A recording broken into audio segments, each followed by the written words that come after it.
Ladies and gentlemen, please welcome the 29th Secretary of Defense, Pete.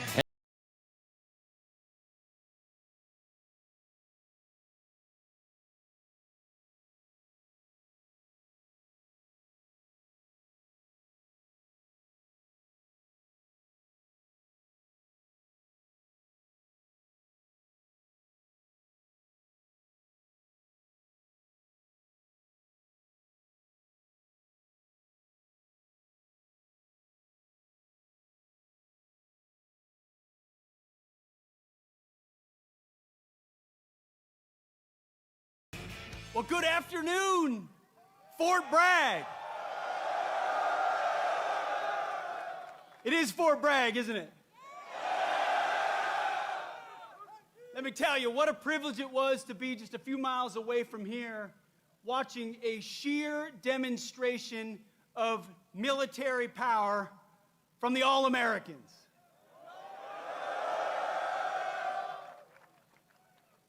It's incredible. I wish every American could stand in that field and watch 600 paratroopers fall from the sky after preparatory fires and assault on the objective. That's sheer American firepower. But you know what I wish Americans could also see? What I get a chance to see every day, what other members of the cabinet get to see every day, which is our Commander-in-Chief, President Donald Trump, putting America first.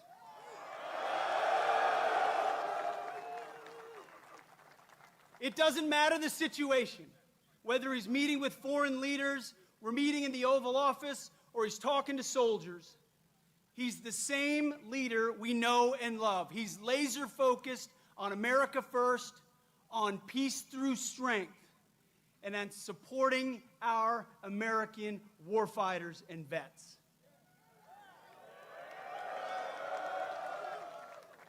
You know exactly where his compass is. You know exactly what he believes. And what I tell troops when we travel across the world, and I've had a chance to meet so many of you fine Americans, what I always say, the message from our Commander-in-Chief is, he has your back.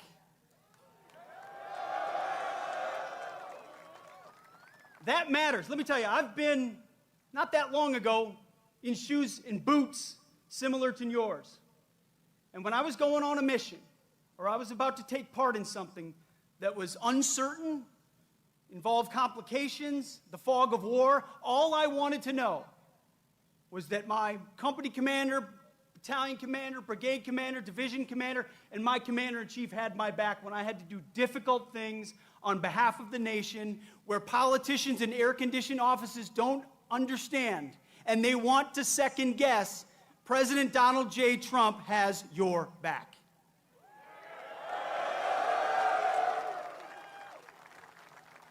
So at the Defense Department, we're doing three critical things at his direction. Number one, we're restoring the warrior ethos. We're getting back to basics. Standards, accountability, readiness, training, warfighting, lethality. We're not a college or a university. We're not interested in your woke garbage and your political correctness.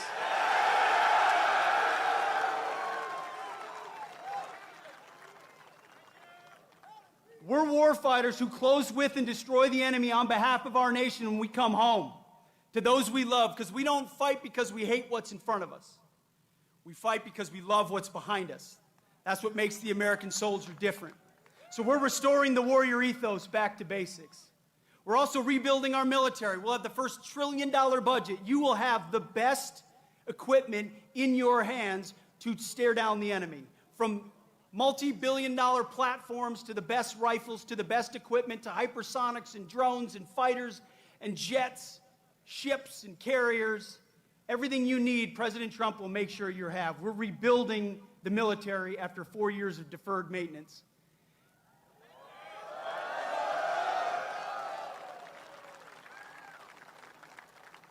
And finally, we're reestablishing deterrence. Our allies know that we stand with them, and our adversaries know what we are capable of doing to them, so that we can maintain peace through strength. President Trump seeks peace. He wants peace. So do I. So do you. For our families, for our kids and our grandkids. But those who long for peace must prepare for war. And that's something the 82nd Airborne, America's 911, does every single day. So it's an absolute honor to be your 29th Secretary of Defense. You have my pledge that every single day our focus is on you and your mission and having your back. And you're about 1 minute away from hearing from your Commander-in-Chief, President Donald Trump. God bless you and God bless our nation.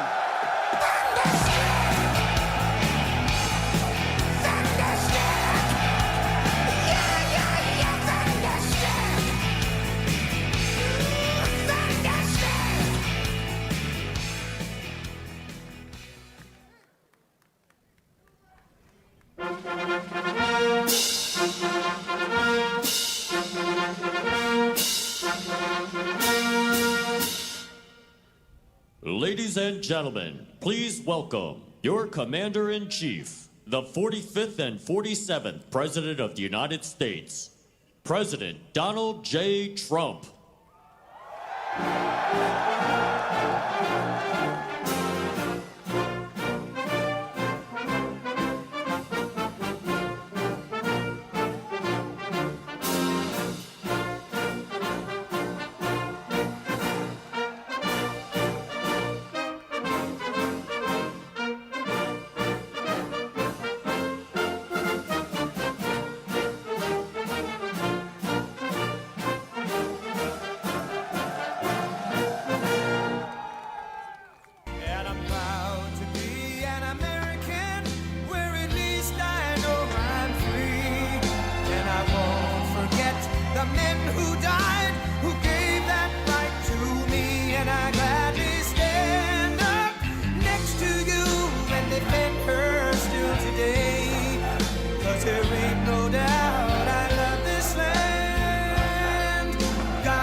From the lakes of Minnesota to the hills of Tennessee, across the plains of Texas, from sea to shining sea, from Detroit down to Houston and New York to LA, where there's pride in every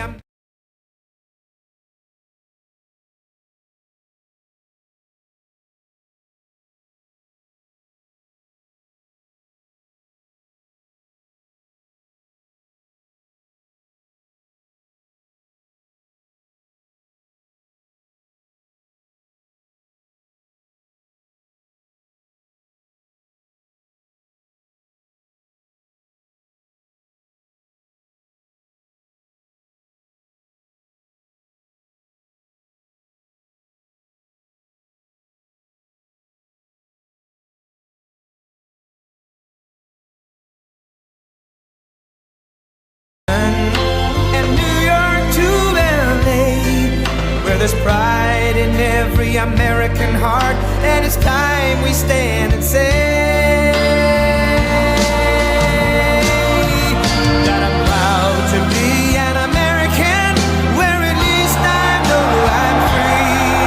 And I won't forget the men who died, who gave that right to me. And I gladly stand up next to you and defend her still today. There ain't no doubt I love this land. God bless the USA.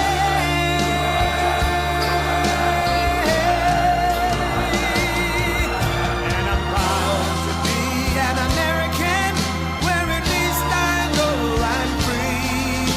And I won't forget the men who died, who gave that right to me. And I gladly stand up next to you and defend her still today. 'Cause there ain't no doubt I love this land. God bless the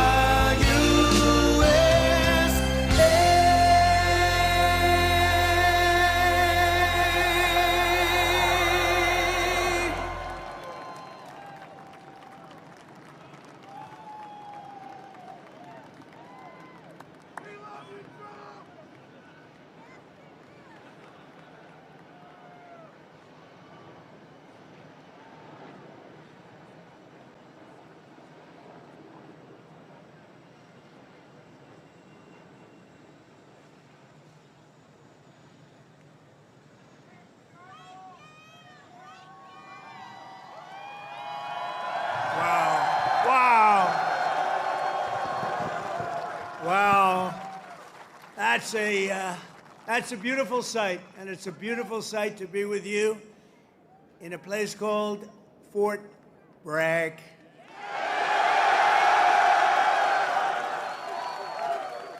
Can you believe they changed that name in the last administration for a little bit? But we'll forget all about that. We're going to forget all about it. I want to just say God bless the U.S. Army and God bless the USA. Great place, great group. I want to thank so many incredible soldiers and paratroopers, pilots, warriors for that awesome display of pure, unrivaled American military might. I just saw something that was crazy. You don't want to mess. I've been saying a long time, we have the best. Nobody even comes close, but they just gave me a display that you might be lucky not to see it because it's a little scary. It was beautiful to watch. Let's hear it for the Army Special Operations and Command and the 82nd Airborne Division and the 18th Airborne Corps. What a show it was and what a show it continues to be. And Saturday is going to be a big day in Washington, D.C. You know, a lot of people said, we don't want to do that. I say, yeah, we do. We want to show off a little bit. You know, recently, other countries celebrated the victory of World War I. France was celebrating, really. They were all celebrating. The only one that doesn't celebrate is the USA, and we're the ones that won the war. Without us, you'd all be speaking German right now. Maybe a little Japanese thrown in. But we won the war. And we don't celebrate, but we're going to celebrate on Saturday, and we're going to celebrate from now on. We're going to celebrate our greatness and our achievements. This week we honor 250 years of valor and glory and triumph by the greatest fighting force ever to walk the face of the earth, the United States Army. For 2.5 centuries, our soldiers have marched into the raging fires of battle and obliterated America's enemies. There's never been anything like it. There's never been a force like this. And I rebuilt it. I gave you so much money for 4 years. It was crazy. And we just approved our largest budget for military operations, over $1 trillion. We've never even come close. But our army has smashed foreign empires, humbled kings, toppled tyrants, and hunted terrorist savages through the very gates of hell. Our soldiers do not rest until they win. You know that better than anybody. From June 1775 to June 2025, those foolish enough to challenge America's army have been met with unyielding strength, unbreakable spirit, and unstoppable, overwhelming force. Time and again, our enemies have learned that if you dare to threaten the American people, American soldier will chase you down, crush you, and cast you into oblivion. That's what happens, unfortunately. That's what happens. Doesn't sound very nice, but it's true, isn't it? The last sound you ever hear will be the dueling howl of Black Hawks in the dead of night, the thunderous boom of artillery fire, or the ferocious roar of a U.S. Army infantry brigade charging over the horizon. That brigade is going to charge like you've never seen before, and hopefully I can keep you out of that, but if I don't, you're ready. Is that right? If I can keep you out of it. If I keep you out of it, that's okay, but if we need it, you're ready. You know, it's called peace through strength, isn't it? Peace through strength. For our adversaries, there's no greater fear than the United States Army. They all fear us, and we have the greatest force anywhere on earth. You know, you read different stories that others are building and building and building. We have a force like no other. They said it would take 5 years to defeat ISIS. We did it in 4 weeks. 4 weeks. We let them go. Unlike other of your leaders, I let them go. And we had General Raisin Kane, who's now the head of the Joint Chiefs of Staff, because I liked him. He was a warrior. He was a great warrior. And Now he's been rewarded for his incredible work. But they said it would take 5 years, and we did it in 4 weeks. Someday I'm going to ask him to explain that one to me. But it was the television generals that said that. The real generals got out and fought, and nobody fought like them ever. But for the American people, there's no greater pride because you are the righteous sword of American justice and the ultimate shield of American freedom. This week we remember that we only have a country because we first had an army. The army was first. In fact, the army was even before the country. You know that, right? 1 year before the country. After 250 years, we still proudly declare that we are free because you are strong. You are so strong. We're safe because you are brave, and America's flag will never fall because America's army will never, ever fail. Never going to fail. Every branch of the armed forces has played a critical role in protecting our nation, but no one has done more fighting, bleeding, and winning than the U.S. Army. Nobody's done that. The Army has earned more combat medals and more battle ribbons than any other service, and 70% of all of the medals of honor. We give away medals of honor all the time at the White House to incredibly brave people, but you have 70% of them. Army soldiers, and especially our Army paratroopers, truly go all the way. You know that expression, all the way. It's one of your beautiful expressions. As President of the United States, let me express my undying gratitude to our nation for every soldier here today, for every veteran and their families, those incredible families that are with us and all across America, and for every patriot who has worn the uniform over 250 years. Can you imagine that? We thank you from the absolute bottom of our hearts. Few places loom larger in Army lore than where we are gathered today. The one and only Fort Bragg. The one and only Fort Bragg.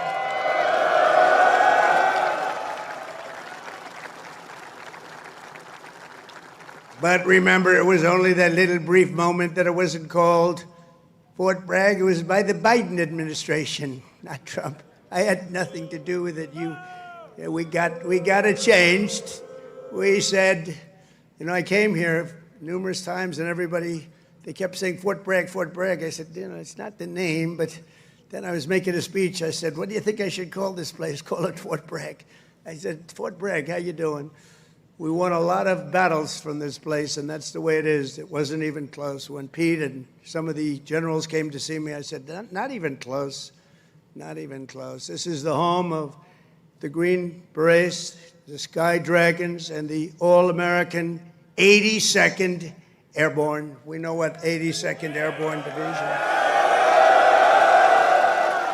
This is where the GIs who won the Second World War learned to pack their parachutes and push howitzers and go right into those C-47s with lots of arms and push them right out those big, beautiful doors and wield their bayonets and pry the enemy from the hedgerows of the French countryside. France needed us badly. We were there. A lot of people needed us badly. They still do, maybe worse than ever. It was here in this soil that the Army forged the medal that held strong at Bastogne. It was here the mighty paratroopers earned their wings before they rained down death from above to liberate Sicily, Normandy, and even the Netherlands. That's right. We saved the Netherlands. Every inch of this base is steeped in the legacy of those warriors who have said with pride, "Sir, I trained at Fort Bragg, sir." That was pretty cool. And that is why we restored the historic name of this very, very special place. I don't know if it could be the same place. Fort Bragg is in, that's the name. And Fort Bragg, it shall always remain. That's never going to be happening again.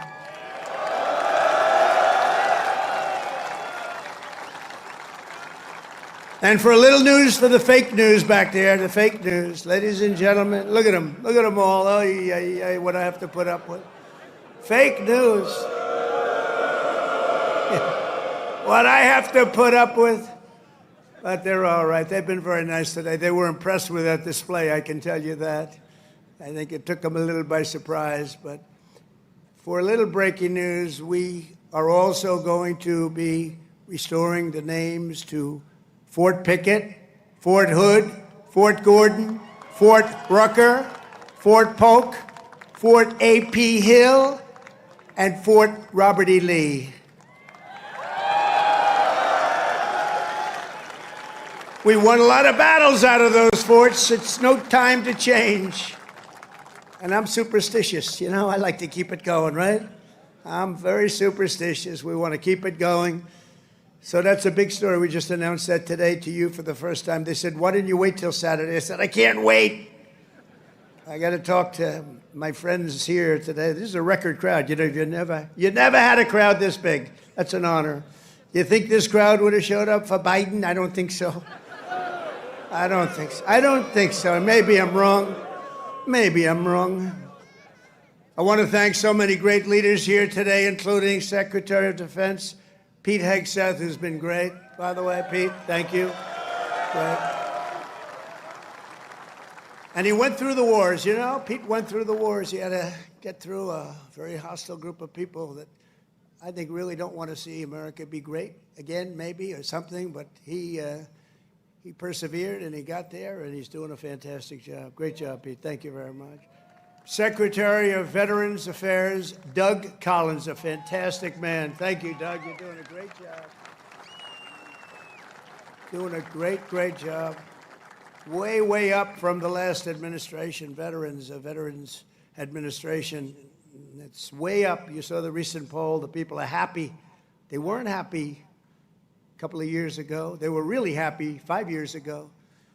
But it went downhill from there. We did so much. We got you medical. If you had to wait, if you had to delay at all, you go out to see a private doctor. We pay the bill. You take care of it. You don't wait for 6 months and end up getting very sick on something that could have been done with a little shot or a pill. We did that. Then they wanted to drop that. I said, we're not dropping it. But Doug, I'm proud of you. I just heard some great things. Thank you very much. The Secretary of the Army, a really brilliant young guy, went to Yale. Can't have everything. Top student, Dan Driscoll. Thank you. Thank you, Dan. And we have your senators, Senator Ted Budd and Senator Tom Tillis. Thank you, fellas.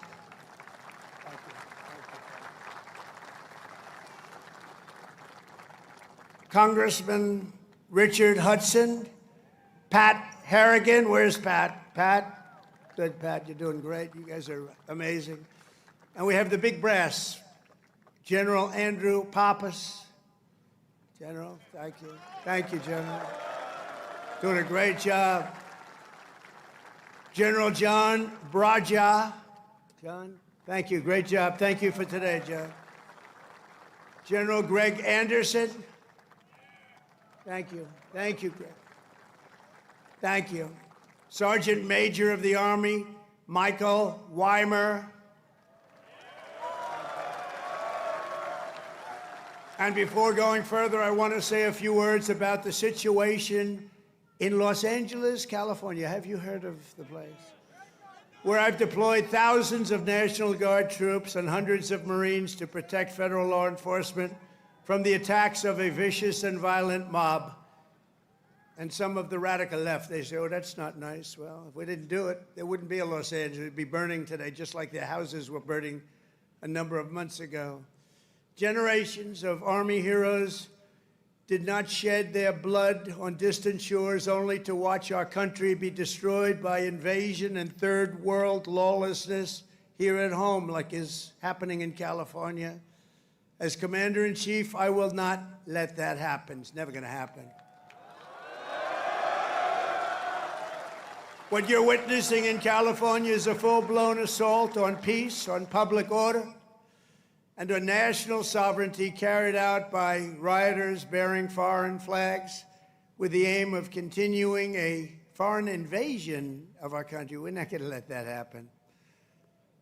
Remember, millions of people were allowed to come into our country totally unchecked and unvetted by stupid people or radical left people or sick people. But regardless, open border policy, the dumbest policy yet. I would say even dumber than men playing in women's sports, transgender for everyone. Even dumber than that. They're hurling bricks and cinder blocks at law enforcement. Did you see they're breaking up the sidewalks and the curbs, breaking it up with big, strong hammers? These guys are professionals. These are not amateurs. They're breaking it up because they took the bricks away from them. They came in with bricks, red bricks, that they could throw at our military and at the police in L.A., who are very good, but they weren't aggressive like our soldiers. Our soldiers really were aggressive, but they all worked together. But they came in with bricks, they were taken away, and they had hammers. Oh, wow, how did that happen? And they're pounding the sidewalk. I said, what the hell is he doing? And he's breaking it up and making it into concrete bombs in a way, and they're dropping them on our military. They're throwing them at our military. Pretty good arms they had, too. Hits guys right in the face, big chunk of concrete, worse than a brick. They're taking them up to the bridges, and they're dropping them in the cars that are going by. These are animals. But they proudly carry the flags of other countries, but they don't carry the American flag. They only burn it. Did you see a lot of the flags being burned? They weren't being burned by people from our country or from people that love our country. People that burn the American flag should go to jail for 1 year. That's what they should be doing. 1 year. And we'll see if we can get that done. We're going to try and get that done. We're working with some of your senators. I know Senator Josh Hawley is very much involved, and I know the two senators from here. I think you guys, are you guys in favor of it? Boy, would this be a bad time for them to say no. I got you. I got those 2 votes. The agitators are throwing firebombs, Molotov cocktails, lighting vehicles ablaze. You saw the cars that were burning, mobbing police officers and ICE officers who are the toughest people you'll ever meet, and they love our country, and they're getting really they want to stomp on them, but they're too tough. They don't allow it. And attempting to infiltrate and occupy federal buildings wearing armor and face shields. The best money can buy, somebody's financing it. We're going to find out through Pam Bondi and Department of Justice who it is. They're already on it. Who's financing all this equipment? Very professional. Under the Trump administration, this anarchy will not stand. We will not allow federal agents to be attacked, and we will not allow an American city to be invaded and conquered by a foreign enemy, and that's what they are. A lot of those people were let in here by the Biden administration. They just poured right in.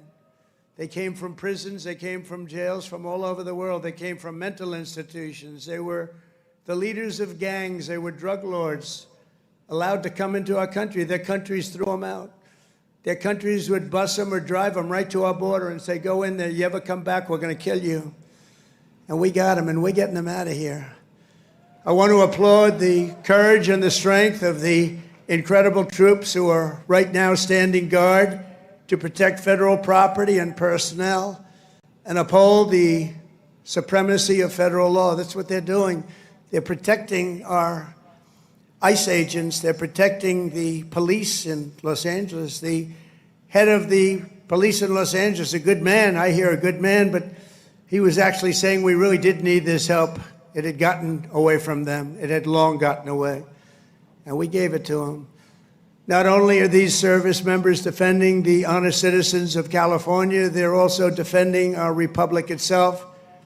And they are heroes. They're in there, they're heroes. They're fighting for us. They're stopping an invasion just like you'd stop an invasion. The big difference is most of the time when you stop an invasion, they're wearing a uniform.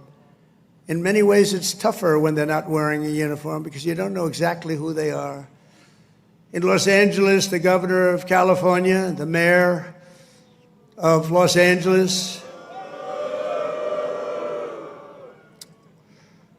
they're incompetent, and they paid troublemakers, agitators, and insurrectionists.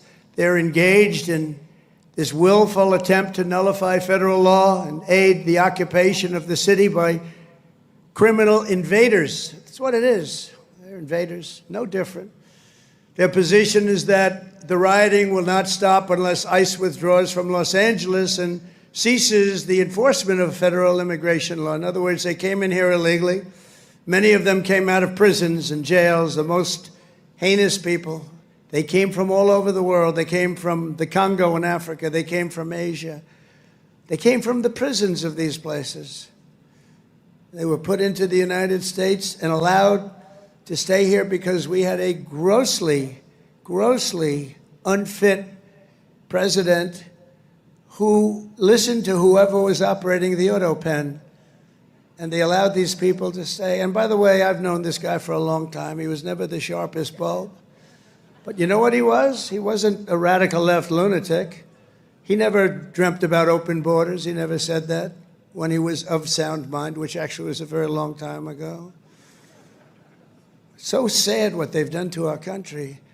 I will say that without question, however, you're seeing the financial numbers.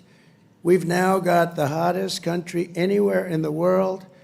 And 6 months ago, it was the coldest country. We're being laughed at all over the world. I was in Saudi Arabia, Qatar, UAE. We brought back $5.1 trillion into our country. And all three leaders, they're great leaders, all three said, you know, you are presiding over the hottest country anywhere in the world. And they said the exact same thing. They said 6 months ago, it was the coldest country. I'll tell you, it changed on a date. You know what November 5th was? It was the election of a president that loves you. And that's when it all changed. That's when it all changed. Within the span of a few decades, Los Angeles has gone from being one of the cleanest, safest, and most beautiful cities on earth to being a trash heap with entire neighborhoods under the control of transnational gangs and criminal networks. It's horrible what's happened so quickly. As the entire world can now see, uncontrolled migration leads to chaos, dysfunction, and disorder. And you know what? They have it in Europe, too. It's happening in many of the countries of Europe. They don't like it when I say it, but I'll say it loudly and clearly. They better do something before it's too late.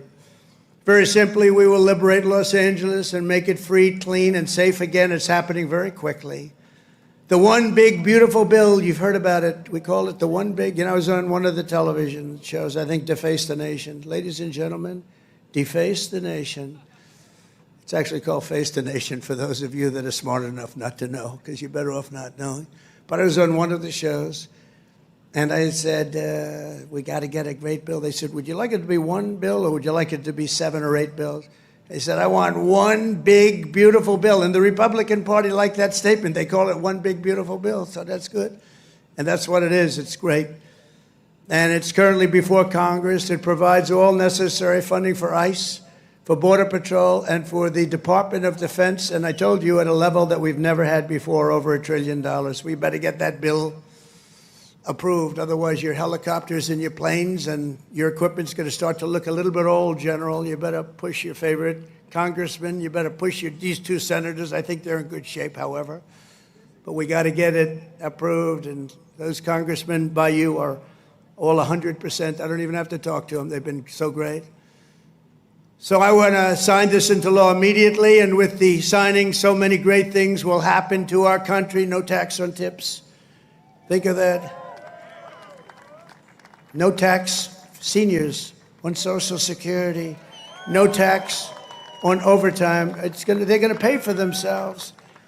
And if you get a car, and if you borrow money to buy the car, we're going to let you deduct the interest payment if it's a new car made in America. Only if it's made in America. If it's made in Japan or China or any place else, we're not really interested in your deduction.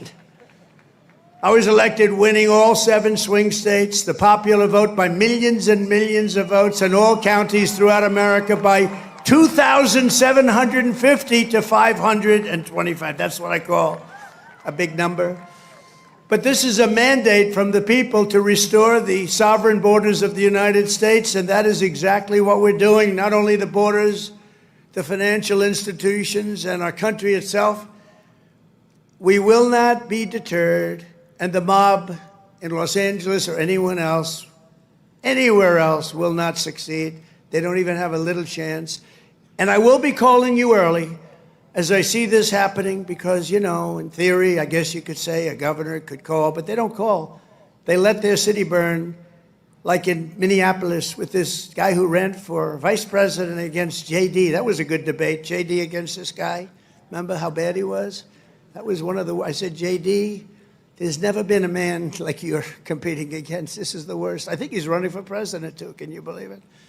But he's a radical left lunatic, and I'll never forget in Minnesota, that city was burning down. Minneapolis was burning down. It was going to burn to the ground, and he wouldn't call the guard. And I waited for a long time, and I called the guard, and I saved it, but I wish I would have called it the first day. And I said, you know, if this ever happens again, because I was thinking about running because the election was rigged and stolen, we all know it. I said, we're going to run again, and if I win, which I hope, remember, we're going to make it too big to rig. But we did. We won by millions and millions of votes. So beautiful to watch. That was such a beautiful, 9:02 in the evening. They said, ladies and gentlemen, Donald Trump is projected to be the winner. I said, well, you think that was easy? I don't think these ladies from North Carolina think it was easy. You know, they followed me. I don't know what happened to their husbands. They're married to very nice people. But they've been to, 138 rallies. They said more. And they're from North Carolina. It's nice that we have one nearby finally, right? They go all over the country. I don't know what the hell's going on, but they're great. They're North Carolina, beautiful, wonderful woman, and we appreciate it. Like 130 rallies or some crazy number. Are your husbands satisfied with that? Are they okay? Oh, here he is. He showed up. One of them showed up. That's great. Congratulations. Great women, actually. The great patriots. We will use every asset at our disposal to quell the violence and restore law and order right away. We're not going to wait 7 days and 8 days and wait for a governor that's never going to call and watch cities burn. And let me tell you, if we didn't do this, Los Angeles would burn. It would be burning to the ground right now, just like their houses burned to the ground just a few months ago. And the only flag that will wave triumphant over the streets of Los Angeles is the American flag. So help me God. The American flag is the one that's going to wave triumphantly over the streets. And now let's get back to the true reason we're here today, celebrating 250 years of unbreakable Army courage. This week we commemorate not just the starting point in Army history, but a turning point in the history of the world. That's how important it is. When the Continental Congress created the Army and appointed its first commander, named happened to be George Washington. Has anybody heard of him? George Washington. Are you okay, darling? Are you all right? Yeah, take your time, please. Doctor, please. Doctor. Doctor in the house. Thank you. Thank you very much. These are great people. They've been waiting here a long time, General, so, you know, we want to give them all the time they need, right? Thank you very much.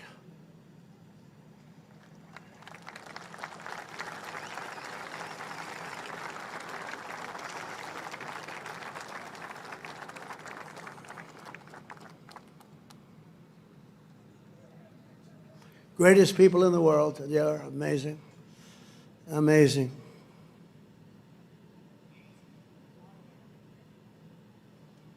Oh, good. Thank you very much. Thank you.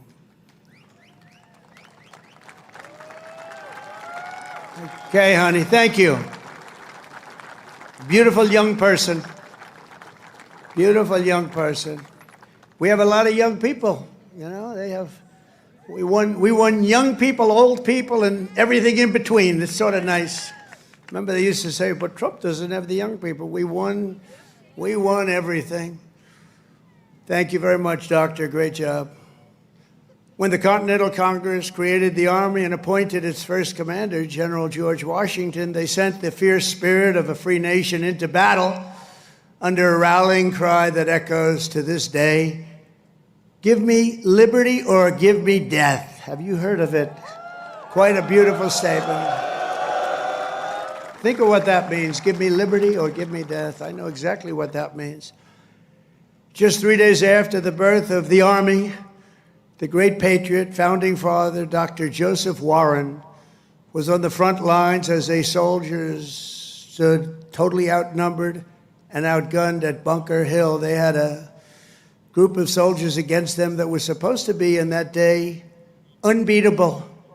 Warren's mother had begged him, "Son, please don't do it." She said, "Please, please don't do it. Don't risk your life for even the patriot cause, please." And he replied, "Wherever danger is, dear mother, there your son will be. I will either set my country free or shed my last drop of blood to make us so." So beautiful. So the words are so beautiful. At Bunker Hill, Warren kept his vow, fighting and fighting and fighting and loving his country until he fell, drenched in blood, and gave his life at the very young age of 34. Exactly 250 years later, we are joined by Dr. Warren's great-great-great-great-great-grandson, and it's 7 generations down, and now an Iraq war veteran, retired Army specialist, Scott Warren, is here with his daughter, Sergeant E5 Carrington Sanders of Fort Irwin. I want to just, where are you? Where would you be in this big crowd? Thank you very much. What an honor. What an honor. You look great, too, by the way. You really look great. Thank you very much. What a great family. But you carry in your veins the love and devotion of a martyr for American liberty. Please stand. Just put that hand up once more for the people, because they want. Thank you very much. You're looking good. Looking good. Good genes. Good genetics. Thank you both. Thank you very much. The life of a soldier is not just a job, it's a calling and a sacred tradition passed down from father to son, brother to sister, and one generation to the next. At every hour of danger, our noblest citizens have answered that call, kissed their loved ones goodbye, and run to the sound of guns. You run to the sound of guns, you're riding right into them, you're going to win. When the British tried to reconquer our young nation in 1812, 1,000 Americans at Fort McHenry fought off a British invasion fleet, 5,000 strong. They say it was unstoppable. Lieutenant Francis Scott Key, you all heard the name, watched from Baltimore Harbor as the Army kept Old Glory flying high. Many people died. Deeply inspired, he wrote a poem in tribute to Army courage and American pride, known today as the Star-Spangled Banner, or our national anthem. Great. 8 generations later, we're joined by a descendant of Francis Scott Key, who has spent 2 decades in uniform, Major Kyle Key of Army National Guard fame. Please, Major, where are you, Major? Thank you. Thank you. Looking good, too. What's going on here? These guys they all come from a very fine strain of blood. That's great genetics is right. Thank you both very much. Major Key, thank you for helping to keep this incredible land of ours free and the home of the brave, and that's what it was. Through the decades that followed, the Army conquered the great frontier, won the war that restored our nation and broke forever the chains of slavery. A generation later, the Army's Rough Riders stormed up San Juan Hill with Colonel Theodore Roosevelt and swept the last foreign empire from the American hemisphere, forever swept. In World War I, our doughboys fought bravely in the Valley of the Marne and in the Argonne. There in 1918, a devout Tennessee Christian named Alvin York, you know that name, charged across an open field towards the German machine guns. They were firing at levels at that time that nobody had ever seen before. They were knocking down everything in their way, including giant trees were coming down. The enemy mowed down more than half of his platoon almost immediately. The platoon was going down like nobody's ever thought possible. But York pressed on into the jaws of death. He slayed German after German and returned with 132 prisoners from behind the enemy lines. And he had the option of killing them, and he didn't want to do that. And that's okay, isn't it, right? It's okay. But he brought 132 back. And his actions and the actions of that great day, a crazy but great day, Sergeant York earned the Congressional Medal of Honor and became one of the most famed and decorated heroes of the First World War. Very famous, actually, because of the movie that was made. And we're joined today by Sergeant York's grandson, Army Colonel Gerald York. Gerald? Thank you. Thank you, Gerald.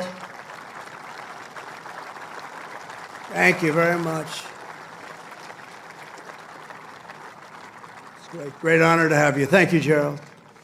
At his grandfather's funeral in 1964, Gerald was told by the command sergeant major of Fort Bragg that it was about time he joined the Army. And he volunteered for combat in Vietnam and gave the Army 31 of his best years. No, I think your best years are right now. You look very good. Your best years are right now. Keep it going. But Colonel York, we salute you. We salute your family and the fame and the bravery of your family. Thank you very much. Appreciate you being here. And in World War II, the Army once again came to the free world's rescue. Among the millions and millions who volunteered was Henry Armstrong. He enlisted 6 months before his high school graduation and did basic training right here at Fort Bragg. By the next year, he was in Normandy. He fought his way across France as part of Patton's Third Army, crossed the Rhine into the heart of Germany, and helped liberate a Nazi concentration camp. He was a brave person. Command Sergeant Major Henry Armstrong is here with us today. He's 100 years old, a veteran of numerous World War II battles, and 41 years in the Army.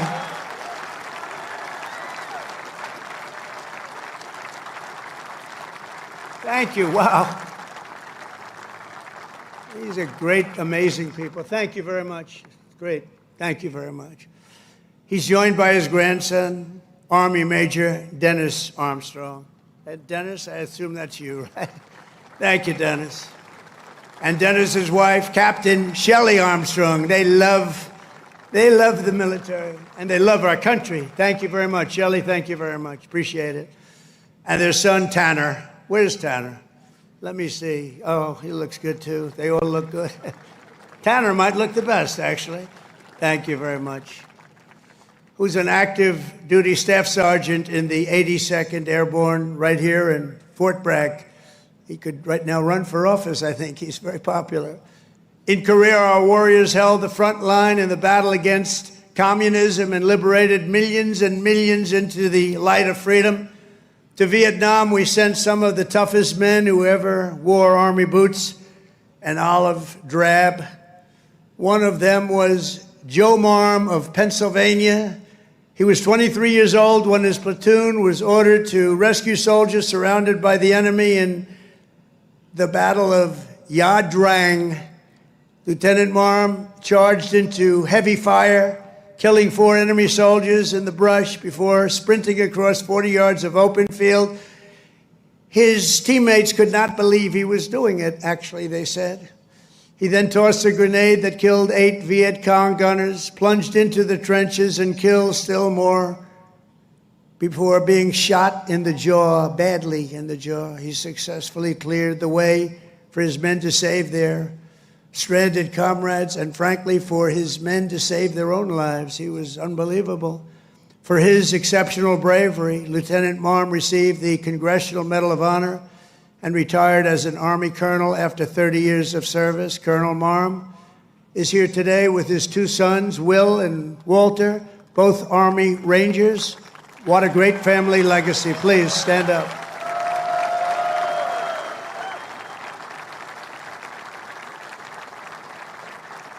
How's your jaw feeling? All right? The jaw? It's all right? Looks pretty good. I wish mine looked that good. It's very good. Thank you very much. Great family. Appreciate it. Real heroes. In the modern era, our soldiers have charged into the darkest caves and ventured into the most God-forsaken places to vanquish the forces of radical Islamic terror from the face of the earth. In 2007, Chief Warrant Officer Eric Phillips was stationed at a remote outpost in the Afghan mountains when a massive Taliban force attacked from all sides. He thought he was finished. For 3 hours, he led a hellacious counter-assault to successfully repulse the enemy in close combat. In the same deployment, Eric again repelled an attack by a vastly larger enemy force, saving countless lives.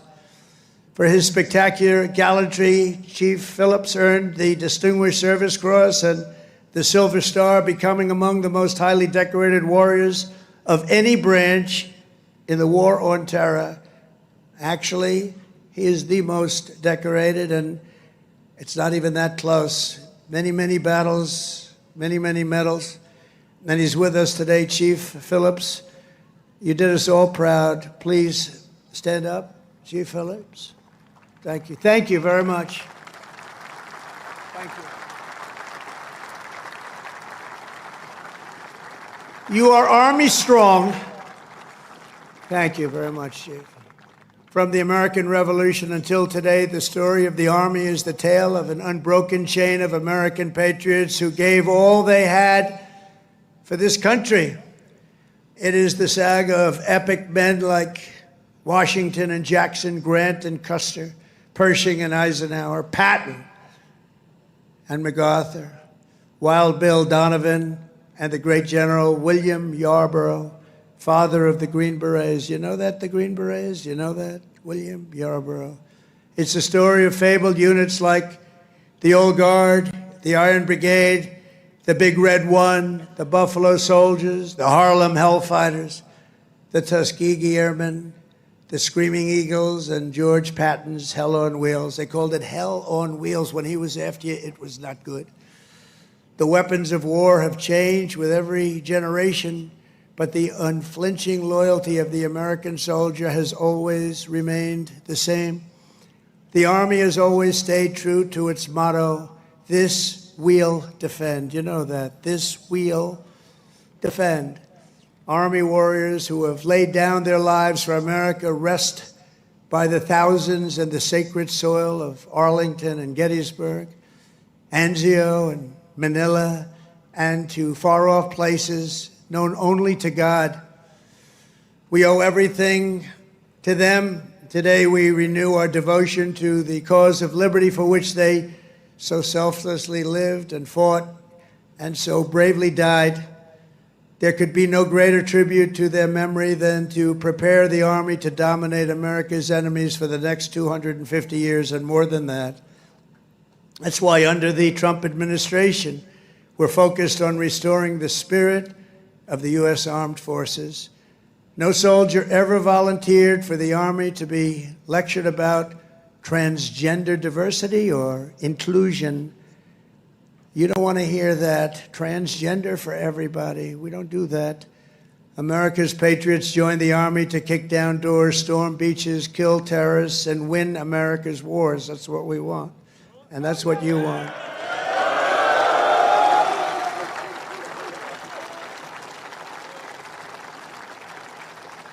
And to that end, we're making that record investment, but not only in the Army, in the other forces also, because you work together as a team. And we're including in that and across the board. Now, you don't have to take this if you don't want. You could be great patriots, say, I don't want a raise. I will not accept it. Let it go back into our country. Let's give it to Gavin Newsom so he can waste it in Los Angeles. No, we don't want to do that, but we're giving you across the board raise for every single service member in the U.S. Armed Forces. We're giving you across the board, and you deserve it. You know, we spend so much money on things that we shouldn't be spending it on. But I think those days are stopping, Mr. Senators and Congressmen that are with us. As part of our one big, beautiful bill, we are also investing over $1 billion to update your on-base housing. And we're building a state-of-the-art missile defense shield to protect our homeland. And it's called the Golden Dome. It's going to be all made in America. We've done it for others. We're now doing it for about time, right? We're doing it for ourselves. After years of recruiting shortfalls, this is, to me, maybe the most exciting things. We're setting the strongest peacetime recruiting records ever. Just think of this. 6 months ago, we couldn't recruit anybody to join the military. Nobody wanted to join. That was 6 months ago. And then we had the election of November 5th. And now we have the strongest recruiting numbers in the history of our country. Can you imagine that? Can you imagine that? We've already surpassed our recruiting targets for 2025, and we're not done yet. And I'll tell you, it doesn't make you feel good when you had to hear 6, 7 months ago that nobody wants to join the Army, they don't want to join our military. Frankly, they didn't want to join our police, our firemen. They lost confidence, they lost faith in our country. And just a short number of months later, we're setting all-time records. In fact, your job might be in jeopardy. Somebody else may come in and take it. That was bad. We'll get you out of here. You have to be good. We're getting the best people that you've ever seen. We're getting people that I don't think we've ever seen anything like it. Great people are coming in. Doesn't it make you feel good, though? You have something and you're doing something and other people want to join you. Isn't that a great feeling? And wasn't it a lousy feeling just a short time ago when they announced, you know, you're a soldier and you're proud of your country and you're proud of the Army in your case, and you're reading stories about nobody wants to come in and join the military, right? Isn't that lousy? Even the ladies from North Carolina were not happy with that. But then we had a great election. It was amazing. Too big to rig. We had a great election, and all of a sudden, the people are pouring in, and we have incredible people like Pete and the others that are here, Dan. I think they made a big difference. I really do. So thank you very much. All of you guys, I think you've really made a big difference. The Army will soon be stronger, bigger, and better than ever before. And every new soldier that joins our ranks will kindle the same fighting spirit exemplified by the likes of Sergeant Major Jim Schmidt, who's no longer with us. At 15 years old, after lying about his age, because he wanted to get in so badly, Jim trained at Fort Bragg to fight in World War II. When Jim's middle school wrote to ask if he would attend his 8th grade graduation, he wrote back, "That will be impossible, as I'm rather busy now. I'm in the hinterlands hunting down Germans," and I have to say this, and Italians. I know there are a couple of Germans and Italians here. As a paratrooper, he made the famous drops at Sicily and Salerno while still a young boy, too young to be in. The Army kicked him out. They found out about it. They kicked him out. They discovered he was way underage. They said, "Jim, you got to get out of here. You're a hell of a soldier, but you got to get out." But that didn't stop Jim. He enlisted in the Navy. But the moment he turned 18, he came right back and he joined the 82nd Airborne. How about that? He went on to fight at the Chosun Reservoir in Korea, rough place. Saw combat in Vietnam and ended his career right back at Fort Bragg, having earned 2 Silver Stars, 3 Bronze Stars, and 2 Purple Hearts. With us today is Jim's widow, Peggy, and their beloved grandson, Army Specialist Christian Forbes, who is currently deployed at our southern border defending our country from an invasion, whether we like it or not. It's an invasion, but I don't know if you've heard, the invasion was 99.9% stopped. Did you hear that? 99? Could even be more right. 99.999% stopped. That invasion is stopped. So I think he's in good shape. Specialist Forbes, I want to thank you for defending America. And you've obviously done a good job because that invasion has been stopped, and we appreciate you being here. Thank you, wherever you may be. Thank you very much. Thank you very much. Great. We stopped that sucker, didn't we, huh? We stopped it. Thank you very much. Each and every one of you here today carries in your souls the love, strength, and courage of millions upon millions of Army patriots who came before you. Your uniforms bear the same stars and stripes that our ancestors carried to victory at Yorktown, across the Great Plains, and over our Rockies, up the Missionary Ridge, down through the streets of Paris. That's right, we went down the streets of Paris. We've got to help our allies, don't we?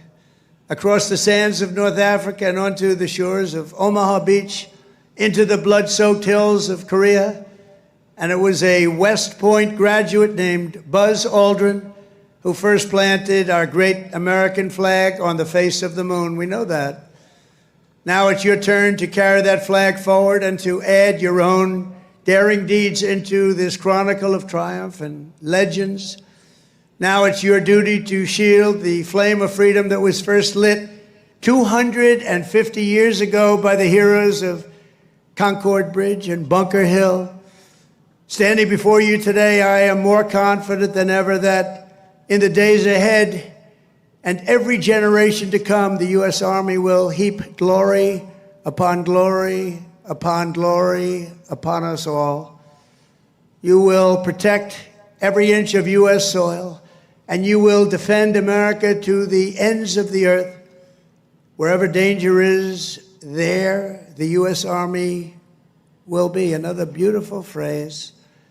Whatever peril comes our way, whatever menace threatens our people, you will stand strong, you will be proud, you will charge hard, and you will keep that flame lit, that beautiful, beautiful flame. You're going to keep it lit. You will hold the flag high, and you will do something that's become quite a famous little phrase also, but you're a hell of a lot braver than me.